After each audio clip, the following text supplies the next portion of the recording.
Now to some developing news. We're less than an hour away from the end of an era. Residents of a flood zone in Cranston are leaving, and the homes that sustained major damage are being demolished thanks to federal assistance.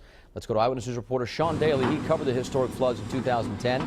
Today he's live with the West Bay Mobile Newsroom as the houses are set to come down. Patrick, we're back here on Perkins Avenue in Cranston, where 3 years after the historic floods, this heavy equipment is now just starting to get rid of 6 houses that arguably never should have been built here in the first place. Cranston's Perkins Avenue was one of the areas in Rhode Island hit hardest by the devastating flooding in the spring of 2010. Afterwards, the city started a program that became known as the Perkins Avenue Flood Buyout Project.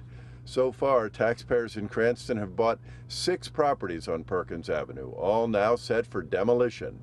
The first, at 99 Perkins, is set to go down in about an hour from now. You know, whenever you get that dangerous levels like we saw not once but twice in a short time frame back in 2010, all those homeowners get nervous, and they've lived with it for a number of years.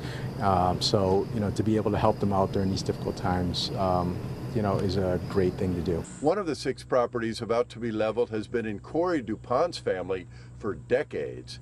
He and his young family will be moving out soon, but not without serious bouts of nostalgia kicking in. It's a catch-22. If you stay, you run the risk of possibly going through something like 2010 again. It's going to be tough to see it go. A lot of family history here.